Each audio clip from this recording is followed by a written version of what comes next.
बंगाल में ऐसी नौबत आ गई कि चुनाव के लिए भी लोगों को आर्मी डिप्लॉयमेंट करनी पड़ रही है। ठीक है, ताए के नाम पे हजारों आदमी मर चुका है हमारे देश में। अगर कोई गौरक्षा करता है करो, और कोई नहीं करे तो बहरहाल किसी को पकड़ के कहीं भी कोई टारगेट ना करे। अभी आज मेरी मुल्ला जी से अच्छी बातचीत है, लेकिन इसके नाम पे क्या मेरा गला कोई काट देगा? एक समुदाय के लोग ही हमेशा टारगेट क्यों करते हैं? वही मैंने कह रहा है, इंसानियत का हमारा तुम्हारा रिश्ता है, मजहब अपने अपनी जगह है। नमस्ते, अभी हम बात करने वाले पश्चिम बंगाल के इलेक्शंस के बारे में। 23 24 को अभी इलेक्शन स्टार्ट होने वाला है, तो अभी हम पूछते जनता से कि कौन सा पार्टी अभी जीत के आने वाला है। Is it gonna be BJP और is it gonna be Congress और टीएमसी? तो सर, अभी आपको क्या लग रहा है कि पश्चिम बंगाल में कौन जीत के आएगा? भाई कोई भी जीत का है, मैं तो ममता बनर्जी को मानता हूँ और जानता हूँ, मैं उन्हें ही मानता हूँ। बस मुझे ममता जी से अच्छा नहीं लगता, और वो उनका काम भी अच्छा लगा है मुझे। और दूसरी बात यह है कि लेडीज जो है ना, उसे थोड़ा बहुत कहीं ना कहीं तो दर्द या दुख हो जाता है। जेंट्स जो है ना, ये कट्टर होते हैं और ये दुख किसी का नहीं जानते, ये अपने ही नाटक में रहते हैं। सर, आरजी कर के रेप केस में इन्होंने कोई निर्दयता मतलब इतना दिखा दिया था, पूरा हॉस्पिटल का पूरा एविडेंस इन्होंने निकलवा दिया था, कोई सब कुछ सबूत मिटा दिया इन्होंने। किसने मिटा दिया? टीएमसी के गुंडों ने। तो गुंडागर्दी हुई थी ना, तभी तो वो टीएमसी के थे ना, लेकिन वो ये भी नहीं कह सकते टीएमसी के थे। तो सर, पुलिस कहाँ थी अगर वो गुंडे अंदर घुस गए थे तो? मेरे हिसाब से तो आज के टाइम में हर एक आदमी पैसे की तरफ भाग रहा है, ईमानदारी को छोड़ के भाग रहा। तो तो सर, ममता दीदी के अंदर ही तो आता है पुलिस। पश्चिम बंगाल का जो पुलिस था, उन्होंने वो हॉस्पिटल को क्यों अच्छे से घेराबंदी नहीं किया था? वहां से कैसे अंदर घुस गए थे पूरे गुंडे और सबूत के साथ पूरा ऐसा छेड़छाड़ी करने लगे? पहलगांव की तरह घुस गए थे। पहलगांव में कैसे घुसे थे? सर, पहलगांव में इसलिए घुस गए थे सर, क्योंकि वहां पर जो बॉर्डर है वो 1000 किलोमीटर का होता है सर, और वहां पर टेम्परेचर और क्लाइमेट जो होता है वो हमेशा ऊपर नीचे होते रहता है। तो वहां से अंदर घुसने के लिए कभी कभार आसान भी हो जाता है। और सूत्रों के अनुसार ये भी पता चला है कि वहां पर जो टेररिस्ट है वो इनग्रोन है, मतलब जो वहां के जो कश्मीरी जो ब्रेन वॉश हो गए थे उनको बंदूकें थमा दिया गया था, और एक पाकिस्तानी सेना वहां पर था। ये सिद्ध कर दिया आपने? हाँ सर, ये मैंने कहाँ सिद्ध किया, ये सब पूरा सबूत है इसका। कोर्ट ने कर दिया डिक्लेयर? गवर्नमेंट ने clear sir clear. State government ने, मतलब वहां के जो स्टेट गवर्नमेंट है और जो सेंट्रल गवर्नमेंट है, दोनों ने क्लियर किया, और आर्मी ने स्पेसिफिकली भी क्लियर किया। आप अभी राज्य करके बारे में जवाब दीजिए आप। ठीक है, 300 किलोमीटर अंदर जाके चलो, तुमने क्या 1000 किलोमीटर का एरिया होता है, और वो 300 किलोमीटर सेना होती है। सेना 300 किलोमीटर के बाद वो जाके कांड हुआ था, उसका आज तक डिक्लेयर नहीं हुई कि वो क्या था क्या नहीं। और मैं सर, आप आरजे के बारे में बात कीजिए ना। आपको तो बीजेपी वैसे अच्छा नहीं लगता, अगर बीजेपी अच्छा नहीं लगता आपको, टीएमसी अच्छा लगता है, तो फिर आप बताइए अभी। नहीं, ये गलत। ये अभी आपने बोला कि मेरे को ममता अच्छी लगती है। नहीं, ये गलत है। हम आपसे ये नहीं कह रहे कि हमें बीजेपी अच्छी नहीं लगती, आप समझे क्या बीजेपी अच्छी नहीं लगती। मैंने आपको स्टार्टिंग में पूछा था आपको किसको आप देखना चाहते हो जीतते हुए, आपने बोला ममता मुझे अच्छी लगती है। हाँ, मतलब मैंने जो है ना ये कहा है कि लेडीज जो है ना, वो 10 साल से हम देख रहे हैं कि उसको बेचारी वो अपने मेहनत से काम कर रही है।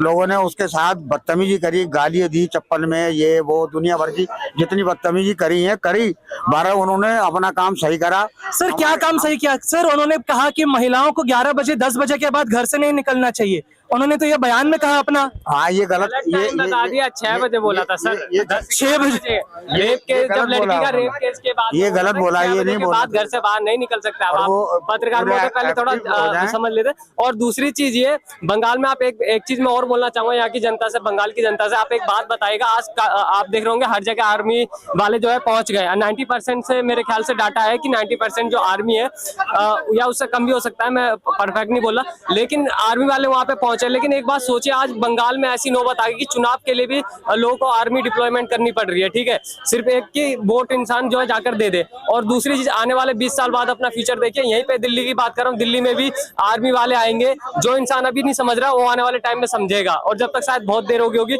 ये सही कह रहे हैं कि 1000 किलोमीटर के अंदर वो कैसे आ गए। ठीक है, 1000 बोला था आपने, इन्होंने बोला 1000 किलोमीटर की सीमा है। मैंने कहा सीमा के बाद तो 300 किलोमीटर तक जो सेना होती है, 300 किलोमीटर तक सेना होती है। मेरी बात सुनिए, देखिए वहाँ पे ऐसी जगह है कि आप जो है, जब वो क्या बोलते हैं, तार जो लगाते हैं उसके लिए तार भी है, और सर वहां पर ड्रोन का सिक्योरिटी फंड ही रिलीज नहीं करेगी। जो है बीजेपी सरकार फंड रिलीज करती है, लेकिन उसके बाद में वो जाके अटका देती है, वो मना कर देती है। तो वो गलती किसकी है? एक बात बताइए, बीजेपी की गलती है या ममता बनर्जी की गलती है कि वो वहां पे तार ही नहीं लगवाने दे रही?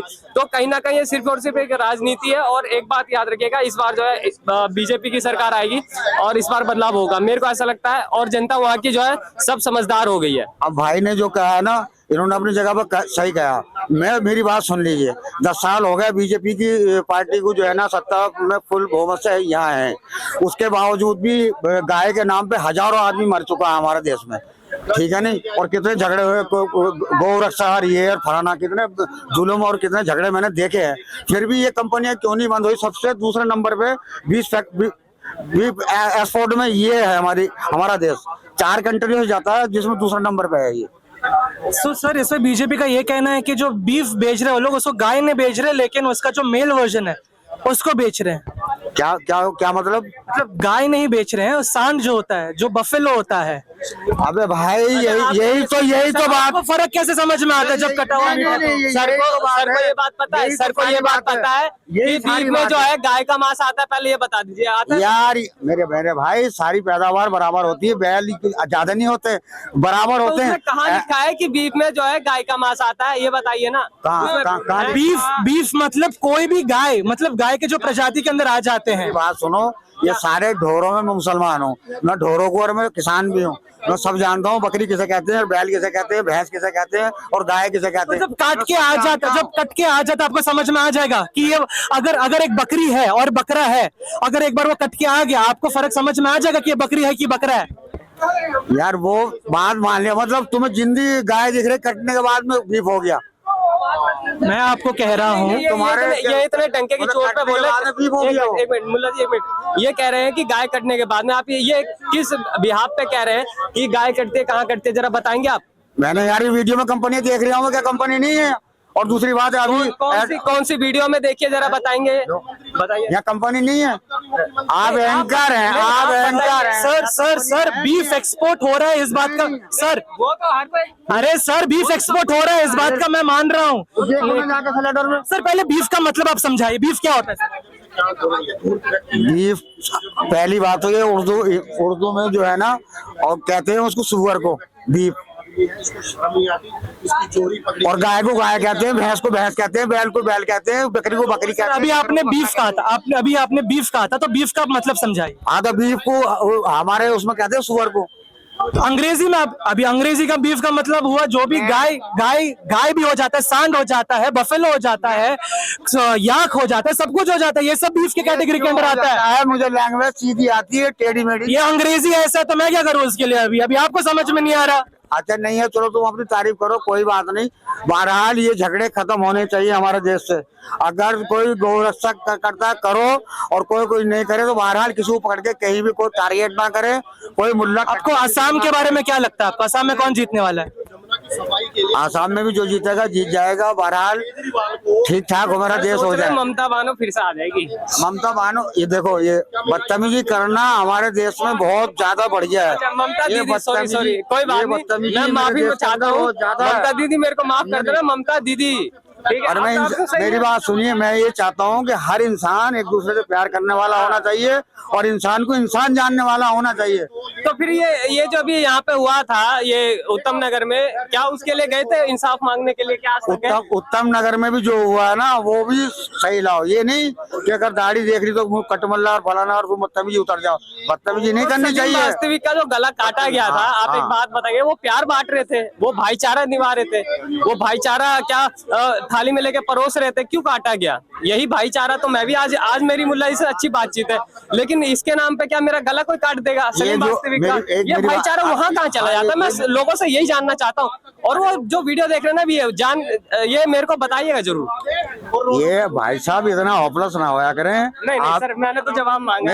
मेरी बात सुन लो, तुम्हारे दिल में जो है ना बहुत दुख है, और ये दुख नहीं होना चाहिए। इंसानियत अच्छा, मतलब इंसान को मार दो वो दुख नहीं है ना, किसी का गला काट दो, रंग अगर हल्का सा अगर पानी का छींटा पड़ जाए मार दो, वो दुख नहीं है। इनकी मानसिकता यहाँ से अबे भाई मानसिकता, पहले बात सुनो, ऑपरेशन नहीं होते, प्यार में बात करते हैं, ऐसे अरे नहीं। नहीं मुल्ला जी, आप तो सुन तो लो, मुल्ला जी देखिए मुल्ला जी हमसे बड़े और हम इनके आदर और सम्मान दोनों करते हैं, लेकिन सबसे बड़ी बात यह है कि मुल्ला जी को समझ में ये नहीं आ रहा कि जब लोग आकर के मार रहे हैं, एक समुदाय के लोग ही हमेशा टारगेट क्यों करते हैं, ये सोचने वाली बात है। मुल्ला जी उसमें वो सलीम वाली बात हो रही है, अपनी अपनी रेल चलाओ, जवाब लेने, रेल चलाओ मत, जवाब लो। चलिए कोई बात नहीं, जवाब दो अभी, इसका जवाब दीजिए सर, जवाब दीजिए, जवाब दीजिए। जवाब दे।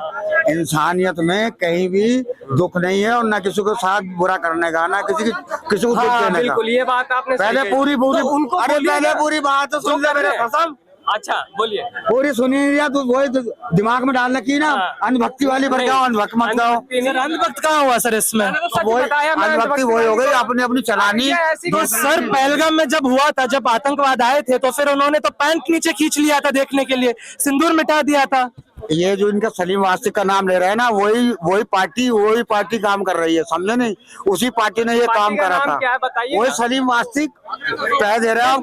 पार्टी कह रहे हैं ना, पार्टी है, कौन सी पार्टी? वो नाम तो ले लिया है योगी जी का, सीधा योगी का नाम ले रहा है। योगी जी मेरे साथ है, योगी जी का नाम लेंगे तो क्या राहुल गांधी जी का नाम लेंगे सर? मैंने यहाँ भी देखा, दुनिया छाती पीट रही थी, तो मैंने देखा नहीं लगा। क्यों नहीं पीटेगी? जब एक समुदाय के द्वारा जब मारा जाएगा तो क्यों नहीं पीटेगी? मेरे भाई देखो, मेरी बात सुनो, मैंने वही कहा उससे, मैंने कहा दो नाव में मत चल, दो नाव में नहीं चला जाएगा, या तो हिंदू में चला जा या मुसलमान में चला जा, समझे नहीं? वो कह रहा है मेरे महादेव ने बचा दिया, बहुत अच्छी बात है। वही मैंने कह रहा है, इंसानियत का हमारा तुम्हारा रिश्ता है, मजहब अपने अपनी जगह है, समझ गया नहीं? रूए जमीन पे जितने इंसान है ना, वो इंसानियत का रिश्ता जरूर है सबसे। तो फिर एक ही बार बंगाल में क्यों चला गया था? है कश्मीर और बंगाल में क्यों चला गया? वो पैसे, अरे पैसे के लालच में कहीं भी चला गया, वहीं चला जाएगा। ये तो सर सबको पता है किस लिए गए थे कश्मीर में खाली करके, क्यों आप घुमा रहे बातों को? छोड़िए, ज्यादा हो जाएगा भाई। वो पैसे के लालच में इंसान कोई कुछ भी कर देगा, आज की मानसिकता यही है, पैसे के ईमानदारी को फेंक के मार देंगे, पैसे गोली मर लेंगे। तो सर आप कह रहे हो कि कश्मीर के जो मौलवी थे वो पैसे के लिए अपने आप को बेच दिए थे, और वहां के जो मस्जिद से लाउड स्पीकर में चिल्ला के कहने लगे थे कि यहाँ से हट जाओ, नहीं तो तुम्हारी बहन और तुम आदमी हट जाओ, बहन और अपने माँ को यहाँ पर छोड़ के चले जाओ। किसने क्या दिया था? ये मौलवी ने कहा था कश्मीर का। किसे क्या था? कश्मीर का जो मौलवी था। किसे क्या था? एक चीज मैं बोलना चाहूंगा, ईरान में जो अभी युद्ध हो रहा है उसके हिंदू पंडित को कह रहा था। अरे सब अफवाह है, क्यों अफवाह हो गया? अभी क्या अफवाह है? तुम कश्मीरी पंडित इतने सारे अफवाह हो रहा है कि वाजपेयी कुछ भी हो जाए, कोई कुछ भी बोले, देश की जनता जानती है कि भाजपा धरातल पे कार्य करती है, कोई भी भाजपा को ना हटा सकता है और ना कहीं मिटा सकता है। जीतेगी भाजपा, हमारे मुसलमान भाई बहन भी भाजपा को ही पसंद करते हैं और भाजपा को ही जिताने की कोशिश कर रहे हैं। एक आधे व्यक्ति के कहने से कुछ नहीं होता। हमारे मुसलमान भाई बहुत प्रेम करते हैं भाजपा से, बहुत ही ज्यादा। मोदी जी को आई लव यू बोलते रहते हैं हमारे मुसलमान भाई बहन। क्या बात कर रहे हो आप? देखो प्यार करते हैं सर अब मोदी जी से। बात सुनिए, I love you Modi ji. हमारे देश में हर एक इंसान कोई ना कोई आस्था रखता है, किसी ना किसी को पूछता है, किसी न किसी को मानता है, ठीक है नहीं? ये सब ये बंद की दुनिया है दिल की, वो कौन किसको मानता है नहीं मानता। बहरहाल कोई भी जीते, हम तो ये कहना चाहते हैं कि अच्छाई से आइए, प्यार लाइए, जातिवाद न लाइए, इंसानियत को मत बांटिए, इंसान को इंसान से न लड़ाइए, बस ये मेरा कहना है। जैसे कि आपने देखा कि फिल्ड विद मिस इन्फॉर्मेशन, ठीक है, these are facts ladies and gentleman, कि कश्मीर के मस्जिदों से ये लाउड स्पीकर्स में कहा गया था कि पंडित तुम आदमियों तुम सब निकल जाओ यहाँ से, औरतों को अपना यहाँ पर छोड़ के चले जाओ। What happened in Kashmir and Bengal was very drastic and volatile. This is me Aditya Acharya, cameraman Lokesh Thakur, news 5 Delhi.